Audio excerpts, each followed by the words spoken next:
जय श्री राम। आज हम मंगलवार व्रत कथा सुनेंगे। मंगलवार हनुमान जी का दिन माना जाता है। पौराणिक मान्यता के अनुसार जो जातक मंगलवार के दिन उपवास रखते हैं और इस दिन से जुड़ी कथा सुनते हैं या पढ़ते हैं, उन्हें हनुमान जी की कृपा से मनोवांछित फल मिलता है और जीवन में आने वाले सभी कष्ट दूर होते हैं। अब मंगलवार कथा शुरू करते हैं। बहुत समय पहले किसी नगर में एक निसंतान ब्राह्मण दंपति रहते थे। कोई संतान न होने के कारण पति पत्नी बहुत दुखी रहते थे। एक बार ब्राह्मण ने वन में जाकर बजरंगबली की पूजा करने का निश्चय किया। वहां जाकर उसने विधि विधान से हनुमान जी की पूजा अर्चना की और उनसे पुत्र प्राप्ति की कामना की।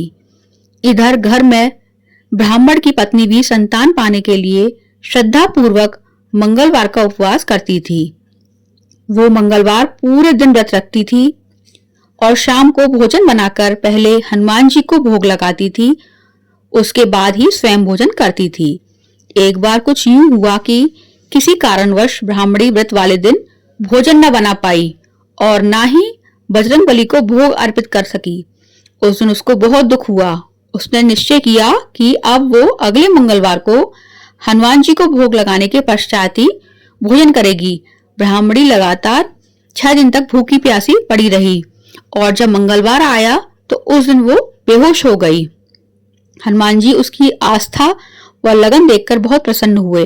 उन्होंने वरदान स्वरूप ब्राह्मण की पत्नी को एक बालक दिया और कहा, हे ब्राह्मणी, ये बालक बहुत तेजस्वी होगा और तुम पति पत्नी की खूब सेवा सत्कार करेगा। संतान पाकर ब्राह्मणी की खुशी का ठिकाना न रहा। मंगलवार व्रत के फल स्वरूप हनुमान जी ने ब्राह्मणी को पुत्र दिया था, इसलिए उसने बालक का नाम मंगल रखा। इधर कुछ समय के बाद जब पूजन संपन्न कर ब्राह्मण वापस घर आया तो बालक को देखकर आश्चर्य में पड़ गया। पत्नी से पूछा कि ये बालक कौन है।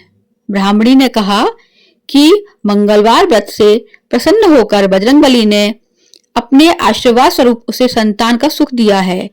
किंतु ब्राह्मण को पत्नी की बात पर भरोसा न हुआ और एक दिन अवसर देखकर उसने बालक को कुएं में गिरा दिया। घर वापस आकर ब्राह्मणी अपनी पति से कहने लगी कि पुत्र मंगल कहाँ है। तभी पीछे से मंगल मुस्कुराता हुआ आकर मां से लिपट गया। उसे जीवित देखकर ब्राह्मण अचंभित रह गया। उसी रात बजरंगबली ब्राह्मण के सपने में आए और कहने लगी कि ये संतान उन्होंने दोनों की उपासना से प्रसन्न होकर वरदान स्वरूप दिया है। सच्चाई जानकर ब्राह्मण बहुत खुश हुआ और तब से ब्राह्मण दंपति हर मंगलवार को श्रद्धा पूर्वक व्रत रखने लगे।